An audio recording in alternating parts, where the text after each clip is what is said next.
जितनी गाली देना है नीतीश बाबू देते रहिए। ये मुरेठा इसलिए मैं बाना हूं कि नीतीश कुमार जी आपको सत्ता से बाहर करना है। जहां तक जातीय जनगणना जातीय सर्वे का मामला है, जातीय सर्वे में नीतीश कुमार जी का कोई मैकेनिज्म ही नहीं है। अरे हम लोगों ने तो समर्थन इसलिए किया था कि बिहार की जनता को इसका विकास की किरण दिखाई दे और गांव तक विकास पहुंच सके। ये स्थिति कैसे उत्पन्न हो गई? आज सभी जाति के लोग धरना दे रहे, प्रदर्शन दे रहे हैं। नीतीश कुमार जी को जवाब देना चाहिए। और कोई मैकेनिज्म है क्या? आधार जिस तरह लिंक्ड है, आधार की व्यवस्था है, उस तरह कोई मैकेनिज्म तो करना चाहिए था। और जहां तक हमको जितनी गाली देना है नीतीश बाबू देते रहिए, फर्क नहीं पड़ता है। गद्दी पर उतारना ही हमारा संकल्प है। ये मुरेठा इसलिए मैं बाना हूं कि नीतीश कुमार जी आपको सत्ता से बाहर करना है। मैं एकदम जा रहा हूं। 2 तारीख को मैं अयोध्या जाऊंगा और भगवान राम, हम तो भगवान राम के वंशज हैं, लवकुश समाज से आते हैं, तो हम भगवान राम के दर्शन करेंगे। और ये मुरेठा भी मेरा वहीं खुलने का प्रण था, वो मैं उस दिन खोलूंगा। देखिए, हमारा था कि नीतीश कुमार जी को मुख्यमंत्री पद से हटाना है, हटा दिया, फिर भाजपा ने समर्थन दिया, फिर मुख्यमंत्री बनाया। अब भारतीय जनता पार्टी और प्रदेश के हित में मैं भगवान राम को अपना मुरेठा समर्पित करूंगा।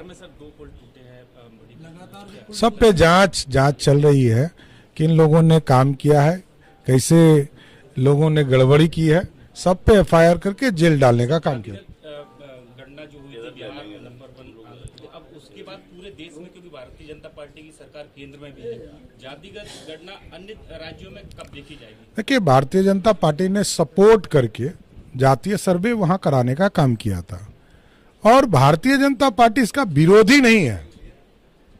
आदरणीय गृह मंत्री जी ने स्पष्ट तौर पर कहा हम विरोधी नहीं है। हम चाहते हैं कि सबकी जांच हो, सबका पता चले कौन कितनी संख्या। हम इसके उचित समय पर निर्णय लेंगे, तो देश के यशस्वी प्रधानमंत्री जी निर्णय लेंगे। देखिए, राहुल गांधी जी क्या कहते हैं उनको स्वयं पता भी नहीं होगा। इस देश में उनके पिताजी ने क्या कुकृत्य किया है पूरा हिंदुस्तान ने देखा है। जब मंडल कमीशन इस देश में लागू हो रहा था तो राजीव गांधी जी विरोध कर रहे थे, और जब दलितों को और आदिवासियों को आरक्षण 1952 में बाबा साहब भीमराव अंबेडकर ने दिया था, तब भी पंडित नेहरू विरोध कर रहे थे। इसलिए आरक्षण विरोधी कांग्रेस है, आरक्षण विरोधी इंडी गठबंधन है। यह स्पष्ट है। इस देश में जब जब आरक्षण की व्यवस्था हुई है, चाहे वो बाबा साहब भीमराव अंबेडकर ने प्रस्ताव लाया, तब भी डॉक्टर श्यामा प्रसाद मुखर्जी समर्थन कर रहे थे। जब इस देश में मंडल कमीशन आया, कांग्रेस पार्टी विरोध कर रही थी, लेकिन सरदेय अटल बिहारी वाजपेयी, लाल कृष्ण आडवाणी जी समर्थन कर रहे थे और समर्थन करके हम लोगों ने बिल को पास कराया। इसलिए इस देश में अब सब आरक्षण में आते हैं। कोई वर्ग नहीं है जो आरक्षण से बाहर है, लेकिन इसके बावजूद देश में लोग गरीब हैं। इस पर प्रधानमंत्री नरेंद्र मोदी काम कर रहे हैं। लड़े, क्या फर्क पड़ता है।